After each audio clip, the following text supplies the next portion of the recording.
Hi everyone, I'm Zhao, a study abroad student in the US. Welcome to Learn English with Zhao, where I share my campus life and simple English for everyday use. Let's begin. The Great Breakfast Hoax. They don't want you to know. In today's video, I will teach you vocabulary about daily routines and share the activities I usually do. Who knows? You might have the same habits as me. I just woke up, still in my pajamas, PJs. I usually start my day at 5 a.m., and I often wake up without an alarm. I really love mornings because waking up early helps me get a lot done to prepare for a day full of energy. After waking up, I get out of bed, stretch, and head straight to the bathroom to wash my face and brush my teeth. Of course, everyone's morning routine is different. Some people like to take a shower right away, which is perfectly normal. As for me, I usually meditate for about 30 minutes. An important part of my daily routine, just like yours, is learning a foreign language. Right now, you're studying English with me, and I'm also practicing English bit by bit. The amazing thing is that I can study anywhere, anytime. People often say that how you spend the first hour after waking up determines the mood for your entire day. If you use the morning effectively, life will become much better. From the outside, my morning vlogs may look repetitive: waking up early, personal hygiene, breakfast, reading. But for me, these are the foundations that help me stay disciplined, consistent, and achieve the success I have today. That's why I want to tell you how I started building and maintaining a morning routine, the benefits it brings, and the 2 methods I use to keep it going. I read many articles, watched YouTube videos, and bought books to learn more. One book really impressed me, What the Most Successful People Do Before Breakfast by Laura Vanderkam. It helped me realize that most successful people have a fixed morning routine. So I decided to build my own sequence of small habits, starting with 3 things: meditation, journaling, and reading English books. At first, I was excited, but it wasn't easy to maintain. I quickly got discouraged. Sometimes I couldn't focus. Sometimes I didn't know what to write in my journal. Then I happened to read Mini Habits by Stephen Guise. He introduced the concept of mini habits, tiny positive actions so small they're almost impossible to fail. For example, instead of exercising for 30 minutes, just do 1 push-up a day. It sounds simple, but is incredibly effective. I applied this right away. Meditate for only 3 minutes, focusing on breathing and body scanning.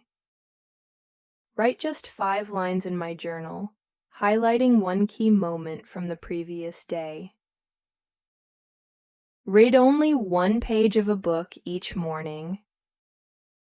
Over time, I added other habits: making my bed, doing a few yoga stretches, reading more types of books. My morning routine changes flexibly, but it always has a stable framework. Now, it has become an inseparable part of my life.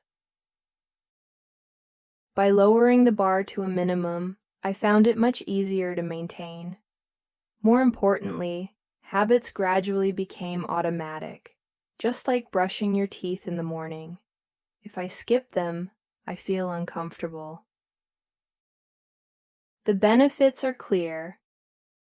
Effective mornings, no wasting time wondering what to do. A steady rhythm of life, waking up early, also forces me to go to bed early, improving physical health. More discipline and self-control. Even as a freelancer, I have a clear structure to start my day. Better mood and positivity, because I always accomplish something good for myself right after waking up. Finally, I've drawn 2 key methods for building an effective morning routine. Mini habits. Set minimum goals that are easy to sustain and don't depend too much on motivation. Habit stacking. Attach a new habit to an existing one.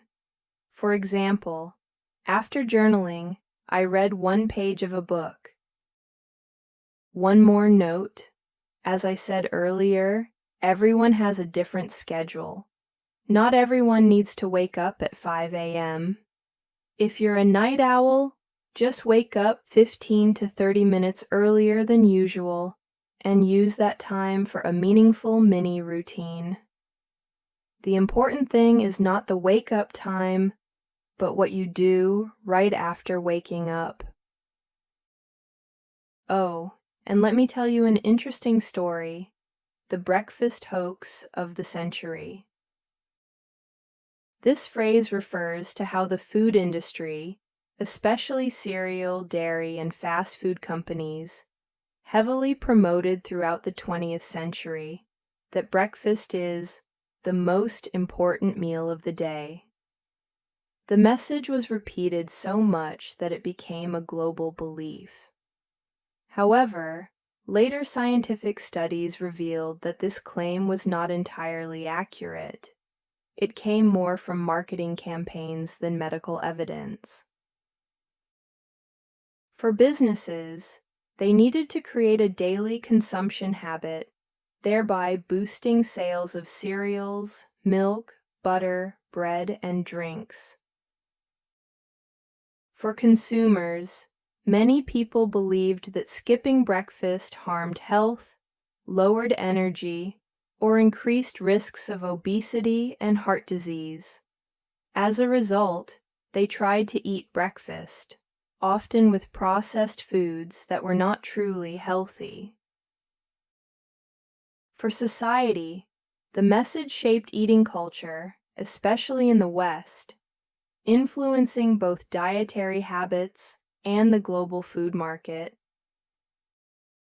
Examples: Kellogg's cereals. In the early 20th century, they strongly promoted the idea that eating cereal in the morning makes you healthier and smarter. The slogan, "Breakfast is the most important meal of the day," popularized by PR campaigns from Dr. John Harvey Kellogg and food companies.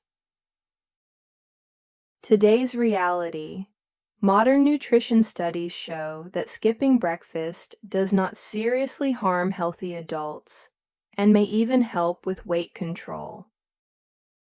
Personal example: an office worker who eats pastries and coffee for breakfast feels hungry and tired mid-morning, whereas skipping breakfast but having a healthy lunch still allows them to work well. In short, the breakfast hoax of the century is proof of marketing's power to create a global belief that changed millions of people's eating habits, even without strong scientific backing. So what about you? Have you ever been influenced by this breakfast hoax? Share your thoughts in the comments below. Back to the morning. It's breakfast time. Some people skip it, but I don't, because I simply don't want to leave the house on an empty stomach. I open the fridge to see what's inside. I don't usually eat the typical American breakfast of eggs, bacon, and sausages. I prefer fruits, vegetables, or foods from different cultures, but they must be healthy. Today, I boiled 2 eggs and had some fruit. After breakfast, I make my bed. My roommate Jerry usually wakes up late, so I wait until the end to tidy up. Making the bed helps keep the room neat and makes my mind feel lighter. Then, I put on my school uniform and get ready for class. And you? What's your morning like? Share it with me so we can learn from each other. Thanks for watching Learn English with Zhao. Don't forget to like, subscribe, and turn on the bell to follow my study abroad journey and learn English in the most natural way. See you in the next video.